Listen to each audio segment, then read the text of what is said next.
É sempre um prazer conversar com o Eduardo Costa Pinto também, que, olha, desmitifica o economês para a gente. Hoje, vou dar primeiro um bom dia para o Eduardo. Obrigado por estar aqui, Eduardo. E já vou soltar uma pergunta aí para a gente já começar a resolver esses imbróglios que acontecem aí no mundo político-econômico do Brasil, né? Questão dos impostos sobre os combustíveis, né? Que é o mais novo debate que saiu essa semana aí, a equipe econômica, né, comandada ali pelo Haddad, que tem a intenção aí de retomar esses impostos, em especial o PIS, COFINS, mas existe tanto o impacto político e a ala política também teme a inflação. Como é que está esse jogo aí? Como é que a gente... Porque houve uma manipulação, né, Eduardo? O Bolsonaro manipulou todo o sistema de preços ali, com essa questão de vamos reduzir os impostos, sendo que existia uma política de preço da Petrobras que era pró-mercado. Então, para não atirar no mercado, ele reduziu os impostos, mas isso acabou afetando aí as contas públicas, né? Como é que você vê esse embate e qual será o resultado aí desse embate entre a ala econômica e a ala política do governo sobre esse assunto, na sua opinião? Eduardo, obrigado por estar com a gente, viu? Bom dia. Bom dia, Mauro. Bom dia, Plínio. Mauro tá aí com problema da internet. O Mauro está com problema no G lá, viu? No 3G, 4G, 5G, viu, Eduardo? Vamos lá. Essa é a manchete de boa parte dos jornalões hoje brasileiros. O Globo, o Estadão, não sei se é a Folha, mas pelo menos eu tinha visto ontem à noite, essa questão toda entre uma certa tensão entre a ala econômica, ou seja, o Ministério da Fazenda, e a ala política do governo. Mas é bom para quem está nos assistindo agora entender, porque isso é um imbróglio mais longo. O governo Bolsonaro, durante a campanha, ele colocou temporariamente até 31 de dezembro de 2022, zerou a alíquota do PIS, do COFINS, tá? Dos impostos federais sobre os derivados de combustível, diesel, gasolina e GLP. Tá? Para o quê? Para reduzir o preço dos combustíveis durante o período eleitoral. Tá? Porque a política de preço foi mantida. Tá, Prêmio? Esse foi o argumento. Foi editada a medida provisória, tá? Que o preço do diesel e do GLP, até o final do ano, ou seja, 31 de dezembro de 2023, continuará com a alíquota dos impostos federais zerados, tá? Mas que a gasolina retornaria os impostos federais já a partir do dia 1º de janeiro. Tá? É bom lembrar que nas manchetes esperava-se que fosse voltar já no dia 1º de janeiro. E foi prorrogado essa isenção até dia 28 de fevereiro. Primeiro ponto, esse retorno dos impostos federais tende a aumentar o preço da gasolina entre 12% e 16%. Tá? Esse é o primeiro ponto. Essa é uma preocupação da ala mais política do governo, porque a inflação de gasolina é uma inflação que bate na classe média, 16% não é pouca coisa, é bastante, isso vai afetar o bolso de quem usa gasolina, e há toda uma preocupação se isso vai afetar a popularidade do governo Lula nesse início, que já está marcado por enormes tensões. A gente está falando assim, as pessoas falam que o governo não está fazendo nada, mas a gente tem 1 mês e 24 dias de governo. É porque já aconteceu tanta coisa, desde da invasão do dia 8 de janeiro, né? Ou seja, você tem menos do que 2 meses de governo, você ainda está arrumando equipes. Então, acho que esse é o ponto. Do outro lado, você tem a Fazenda do ministro Haddad, que está muito preocupado com a arrecadação. Está propondo o retorno desses impostos federais. Tá? Porque o ICMS vai continuar com a alíquota reduzida, segundo o Supremo Tribunal Federal, a decisão que foi tomada. Então, isso aumenta o preço, inclusive, da gasolina. Né? Qual é a questão? Nesse momento, né, alguém poderia estar dizendo assim, mas o Lula não falou da mudança da política de preço da Petrobras? A Petrobras não vai fazer nada? Sim. Tá? Tem que lembrar o seguinte, a mudança na lei da Petrobras, desde o governo Temer, a Petrobras vai ter um conselho de administração no dia 14 de abril desse ano para o quê? Escolher os conselheiros para formar o conselho de administração. Só a partir disso é escolhida a nova diretoria da Petrobras. Por enquanto, os diretores da Petrobras são diretores do governo Bolsonaro. O que você tem é um presidente interino. Então, você não pode fazer nenhuma mudança, iniciar nenhum tipo de mudança na Petrobras com diretoria antiga. Então, você, no caso da Petrobras, qualquer tipo de... É mais ainda, Maro, porque você não faz mudança de política de preço, Plínio. Desculpa, Plínio. Você não faz mudança em trajetória de política de preço da noite para o dia. Você tem que fazer estudo, você tem que ver impacto. Você não diz assim, vai mudar amanhã, vai reduzir tanto. Não é assim que funciona. Então, nesse momento, ainda não assumiu, vamos dizer assim, o Jean Paul Prats assumiu a presidência, mas todas as outras diretorias ainda, a diretoria efetiva dele ainda está em processo de nomeação. Então, entende? Assim, você não tem como mexer nada ainda na trajetória da Petrobras. E, de um lado, você tem a pressão da Fazenda para manter o imposto, e do outro, né, perigo e a preocupação desse repique inflacionário ter efeitos de expectativas, vamos dizer assim, em que a inflação está aumentando em escalada. Diga, Plínio. Essa questão da inflação que se coloca, né, Eduardo, eu acho interessante que você tocou num assunto aí, que é a política de preço da Petrobras. A gente sabe que existe. Não é uma questão de simplesmente nomear um presidente. É o que você falou, tem o conselho de administração, tem a diretoria, e o Bolsonaro tem muito bolsonarista dentro desses órgãos ainda, né? Pessoas que pelo menos têm um pensamento alinhado, não ao Bolsonaro, porque o Bolsonaro não pensa economicamente, mas a Paulo Guedes, né? A essa estrutura mais financista, rentista aí. Mas quando se fala em inflação, a gente até conversou disso no último papo que a gente teve aqui, essa inflação que a gente tem, ela é em parte impulsionada justamente por esses preços controlados pelo governo, né, Eduardo? E daí acaba ficando um jogo de xadrez, porque assim, o governo ainda, nessa questão, por exemplo, especificamente da Petrobras, ainda não tem o poder lá dentro de fazer uma mudança de política de preços.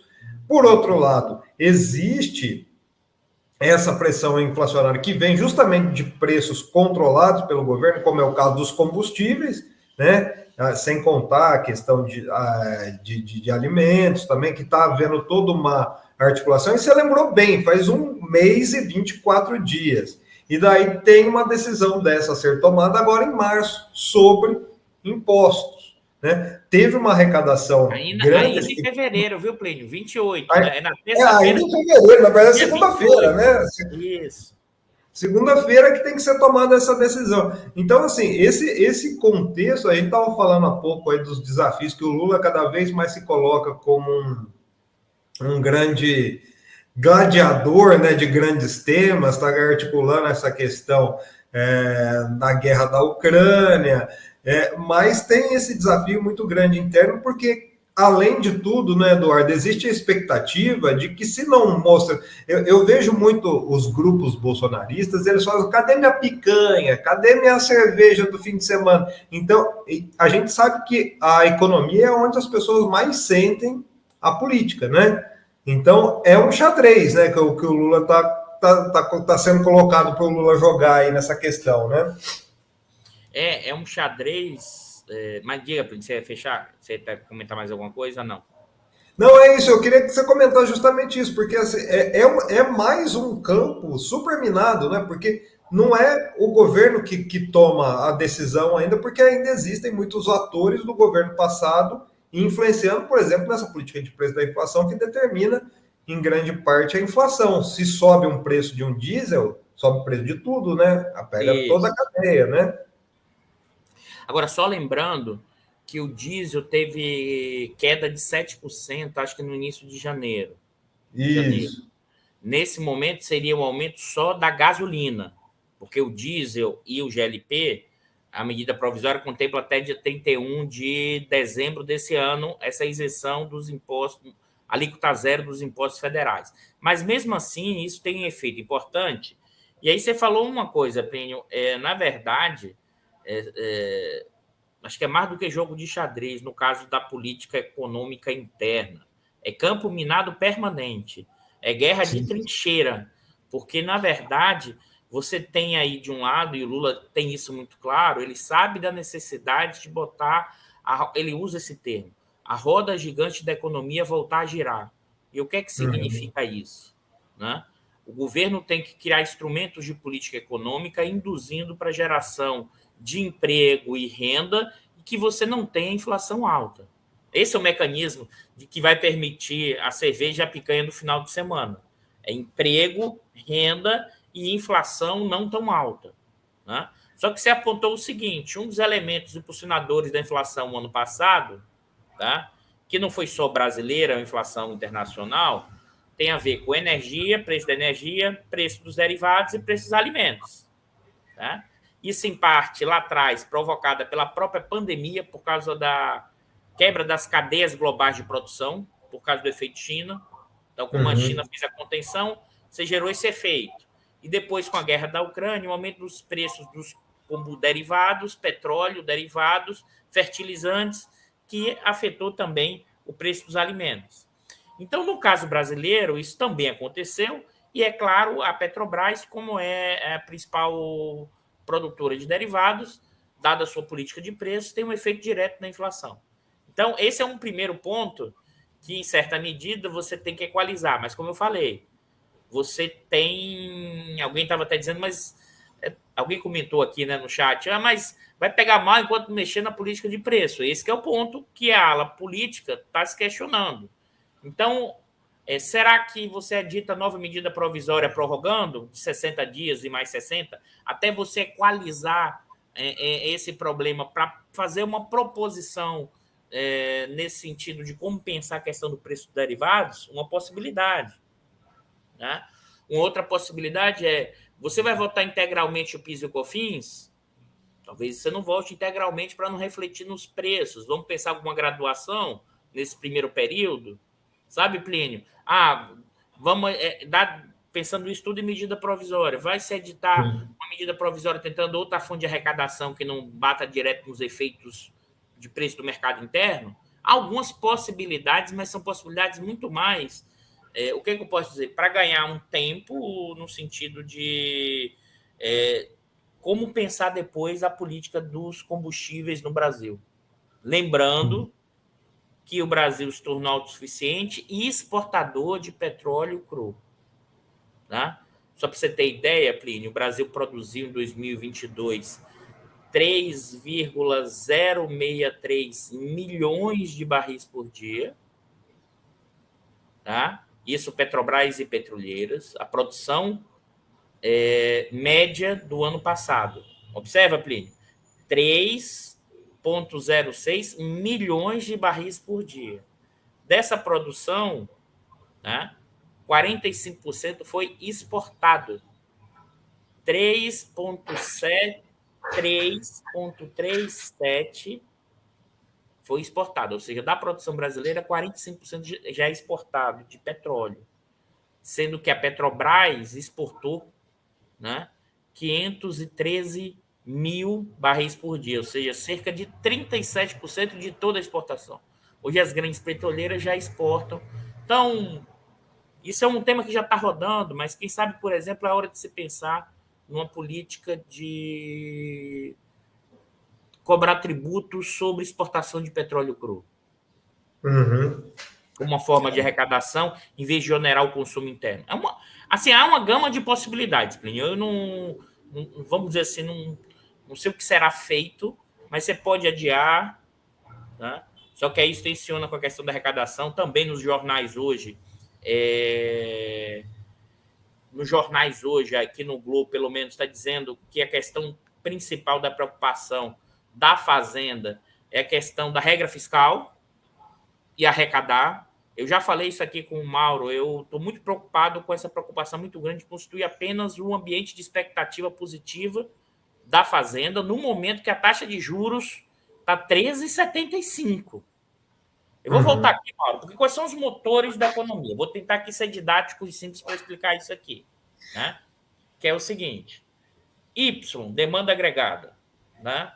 Que é o equivalente ao PIB, né? Sim. PIB que mede a riqueza. Eu estou pegando o PIB pela ótica da demanda. Então, Y, que é igual ao quê? C, consumo das famílias. Esse pode ser um motor, consumo das famílias. Mais G, que é o gasto do governo. Mais o I do investimento, que é o investimento que aumenta a capacidade produtiva.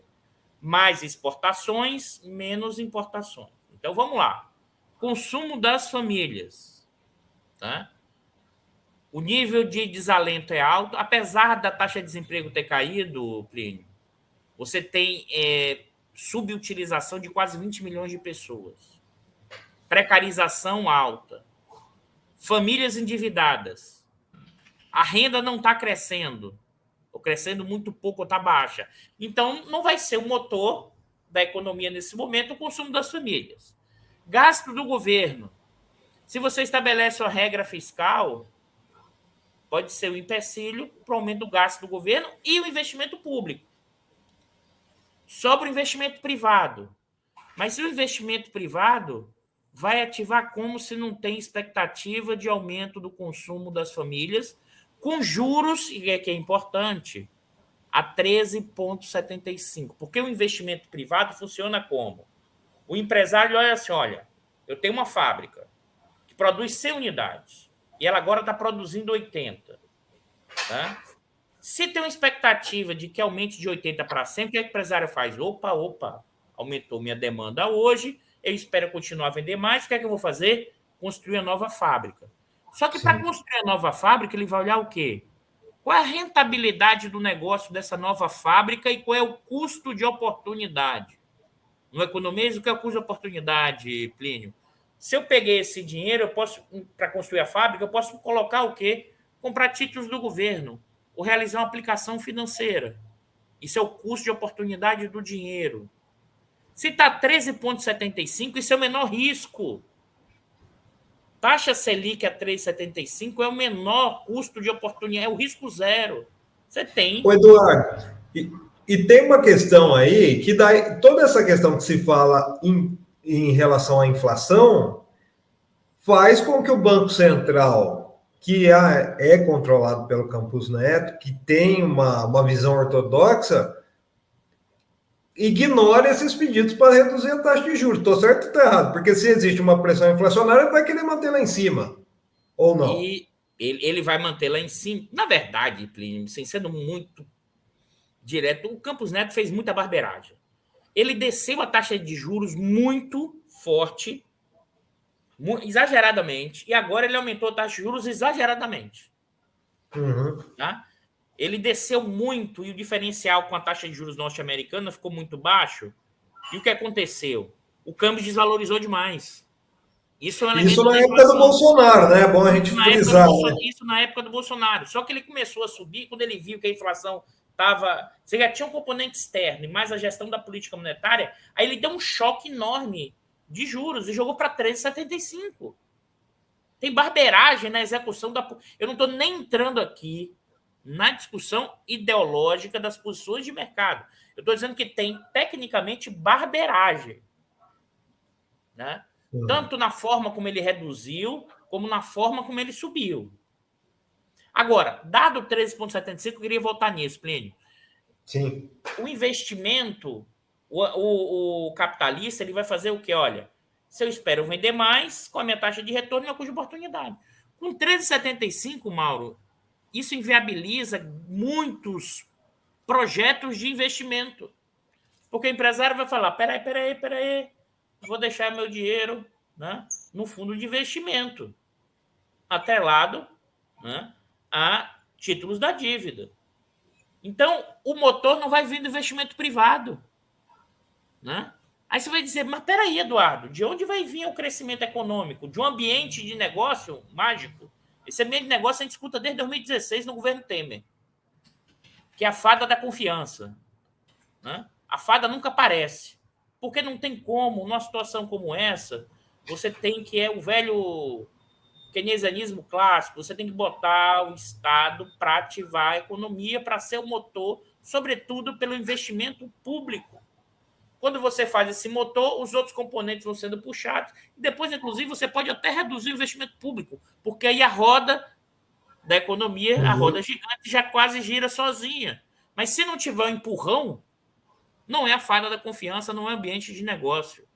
Não é apenas a ideia da expectativa que vai fazer a roda girar.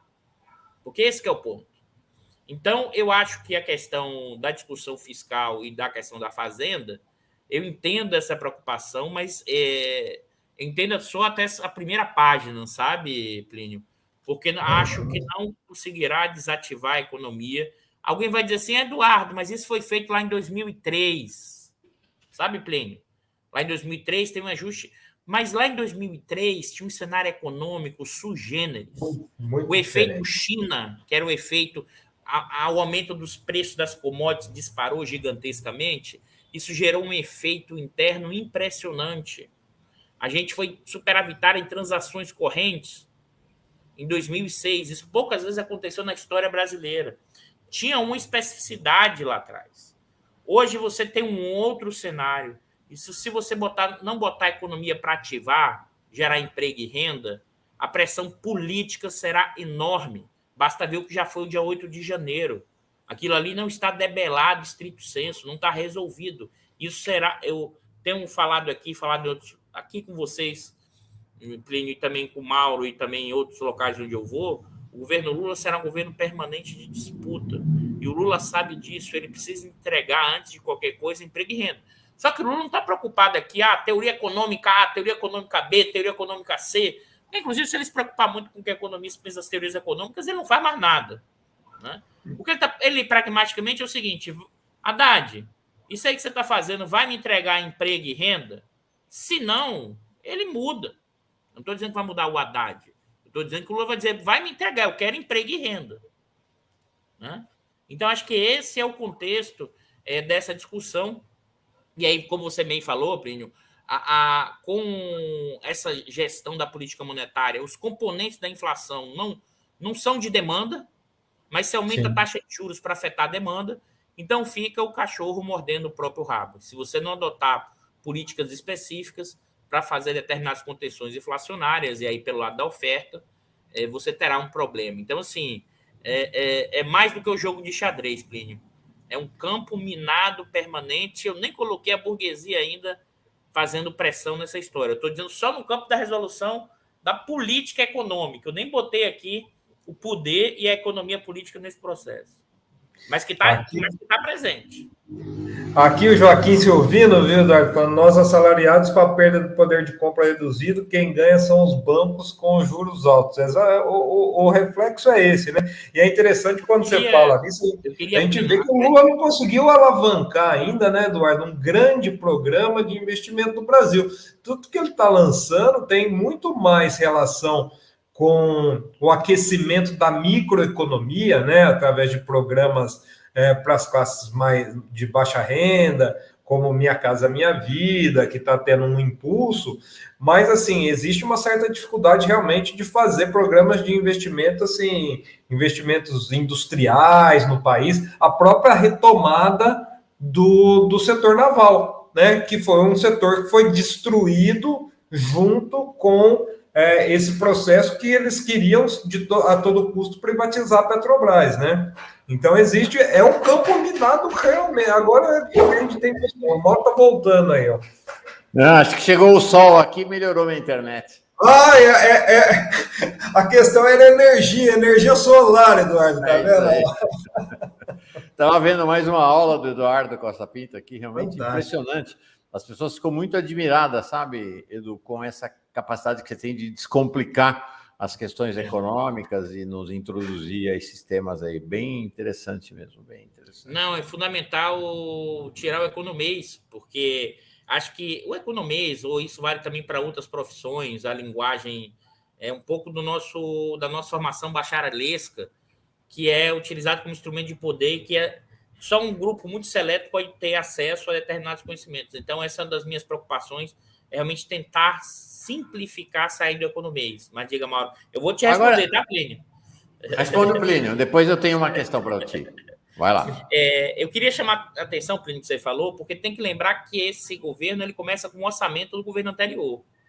Sim. E, mais ainda, o G do gasto do governo só não caiu, porque observe bem, e também o investimento à parte pública, daquela equação que eu falei para vocês, porque você fez a PEC da transição para manter os gastos do governo anterior. Mas o G, para ter alavanca, tem que aumentar, tem que ser um delta maior, positivo.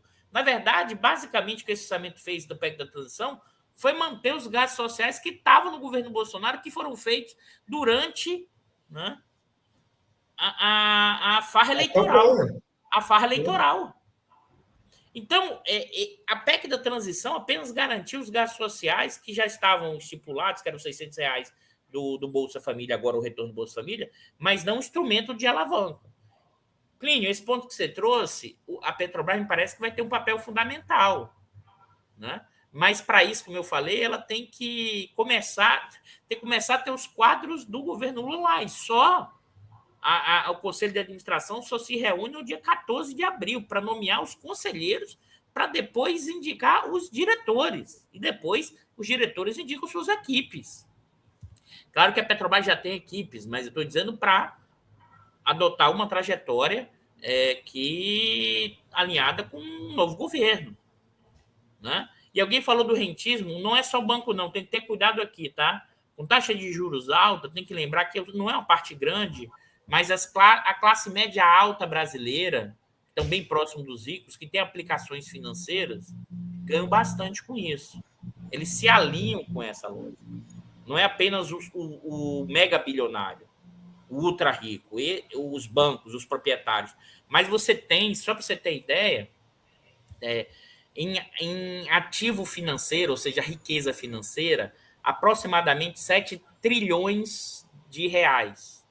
E são chamados fundos de investimento. É o patrimônio líquido, né, dos fundos de investimento, segundo a MIMA, acho que é 7,2 trilhões de reais, né, que é essa riqueza na forma financeira brasileira. Desses 7,2 trilhões, aproximadamente em torno de 60%, 65% são títulos da dívida pública. Né? E com o aumento dessa taxa de juros, aumenta também o preço, pode aumentar, dependendo do mercado secundário, o preço desses ativos na negociação desse mercado. Então, assim, não é apenas os proprietários dos grandes bancos. É evidente que eles ganham mais. Mas também tem uma classe média alta que ela se tornou rentista também.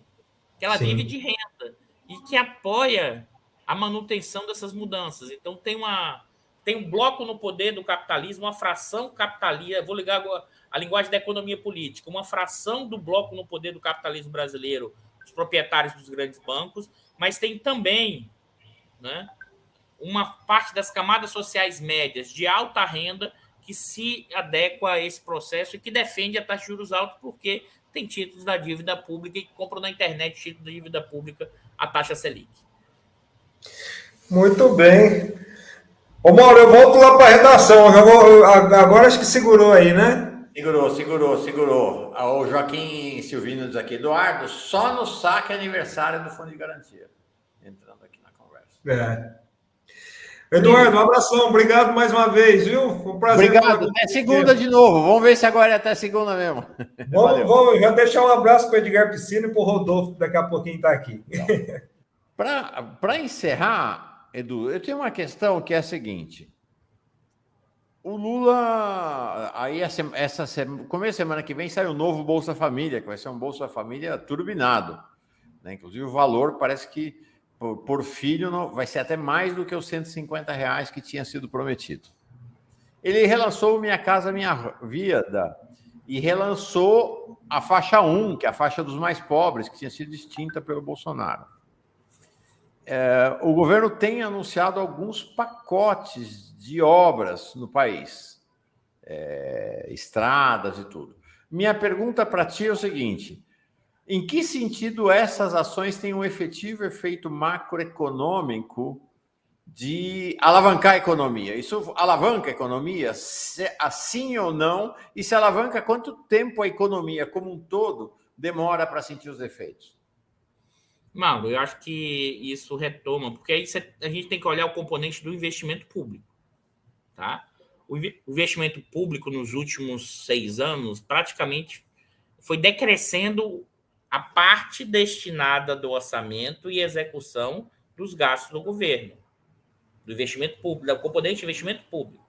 É evidente, se você retoma um projeto, grandes obras de investimento, e se esse investimento desse ano é maior do que o investimento do ano passado, isso alavanca. Mas eu acho que a escala necessária para alavancar, Mauro, teria que ser muito maior. Então, aí tem um papel da Petrobras, mas aí tem um papel de um grande pacote de investimentos de obra de infraestrutura. Se não tiver articulado um grande pacote de obra de infraestrutura, essa retomada do investimento é um primeiro movimento. Mas não acho que nesse grau, no estágio atual, ele tem capacidade de alavancar agora não, Mauro. Quer dizer, ou seja, precisa uma ação muito maior com investimento do setor público, especialmente em obra pública, para a gente sonhar em ver de novo índices de crescimento do PIB da casa dos 3%, 3,5%. Isso, tanto é que a projeção do crescimento esse ano é de 0,89%. Não chega a 1% a projeção. Certo. Porque o que mais ou menos está sendo feito na área social é porque o Bolsonaro despejou rios de dinheiro na eleição. O gasto do governo, que é o outro componente social, você fez a PEC para manter o que o Bolsonaro tinha dado, dos R$600. E sobrou um pouquinho, mas não é muito. Então, para a escala que o investimento tem um efeito multiplicador grande, tá? Você teria que destravar muito mais o investimento público. Aquilo que eu estava falando, Mauro. O investimento privado com taxa de juros a 13,75 e com a economia desacelerando, não vem. Pode vir alguns poucos setores. Mas o grosso, tá? Não vem. Tá? E aí, qual é a minha preocupação? Minha preocupação é o seguinte: se você não fizer uma girada relativamente rápida, esse ano o crescimento vai ser baixo e o emprego e renda não vai disparar. A minha questão é o time político. Nós não estamos vivendo o que foi 2003. Se você pensar lá no primeiro governo Lula, o destravar da economia só apareceu em meados de 2004. Meados de 2004. Tá? Eu não acho que nós temos mais essa temporalidade política de 1 ano e meio. Basta ver o que aconteceu no dia 8 de janeiro. Então, mas eu acho que o Lula tem essa noção. Né? O Lula tem essa noção, essa urgência, dá para ver. Agora, a questão toda é que ainda está uma parte da linha da Fazenda ainda está presa na construção de um ambiente para o mercado. Sim. E de outro, qual é o problema nisso, Mauro? Sendo que o Banco Central está mais realista do que o rei.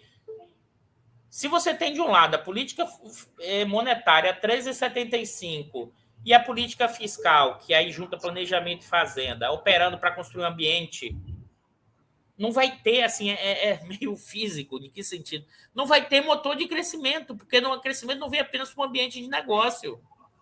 O ambiente de negócio é importante, entendeu, Mauro? Se você projeta expectativas mais tranquilas, o empresário fala, pô, estrangeiro, sobretudo, e mesmo nacional, tem um horizonte de planejamento.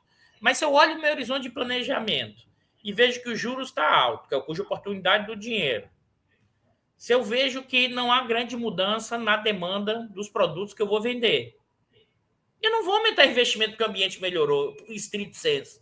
O ambiente é um componente que atua na decisão do empresário investir, um empresário capitalista. Mas a decisão principal, Mauro, na economia capitalista é o quê? é a taxa de rentabilidade esperada, vis-à-vis o custo de oportunidade.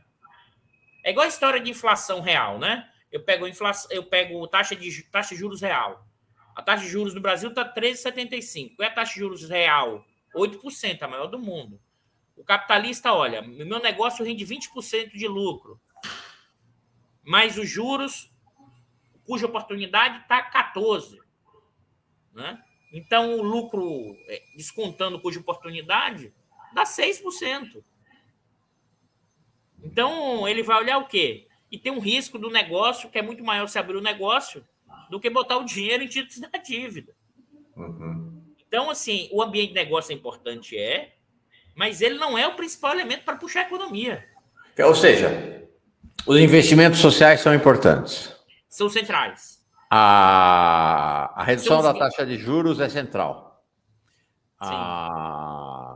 O ambiente de negócios é central. Mas, se tiver tudo isso e não tiver investimentos públicos massivos, a economia não deslancha. Isso. A combinação, porque o governo, o primeiro, do meio e o do segundo governo Lula deslancharam e geraram aquela mudança social profunda. Gastos do governo no componente gastos sociais, e isso é impactado tanto pelos programas sociais e pelo preço e pelo valor do salário mínimo, porque o salário mínimo afeta todos os gastos sociais, não fora o Bolsa Família, todos os outros. Então, o aumento dos gastos sociais, gasto do governo, e aumenta o quê, Mauro? Aumenta um ano em relação ao anterior, para ter um motor. Se fica o gasto alto, mas o mesmo nível ano com outro, não gera crescimento. Então, isso aqui é importante, que a gente chama o efeito taxa.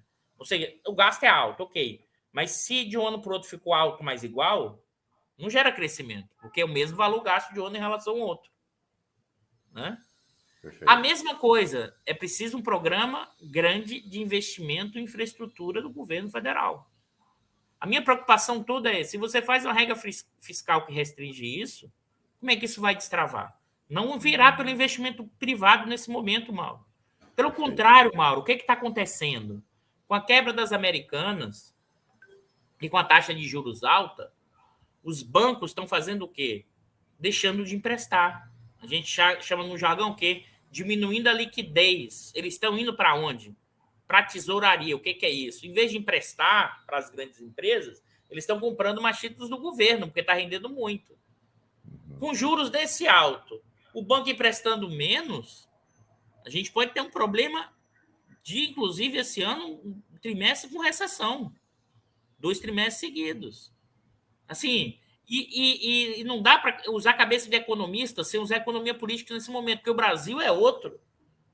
Né? A tensão é enorme. Né? O bolsonarismo ele vai existir mesmo se for o caso, sem o Bolsonaro. As pessoas não entenderam isso ainda. Acho que a gente está em condições institucionais normais. Não estamos. Olha o que foi o dia 8 de janeiro. Se você não entregar emprego e renda, né? Mesmo Lula com a popularidade que tem, se ele não entregar, a popularidade dele desmancha também, Mauro. Isso que as pessoas precisam entender. Se ele não entregar ao longo desses 4 anos, e ele sabe disso, uma melhora de vida das condições materiais da população brasileira, a popularidade dele desmancha também, Mauro. Então, acho que esse é um ponto que eu queria chamar a atenção. Perfeito. Legal. Acho que esse é um bom lead para a nossa conversa. Lula sabe. E Lula sabe, Lula tem pressa e está colocando o pé no acelerador do seu governo. Valeu, Edu. Eduardo Costa Pinto, nosso economista que descomplica a economia e nos ensina a economia política, a arte da economia política. Obrigado, um abração, Edu. Bom fim de semana. Mauro, abração a todos, todas e todos. Valeu.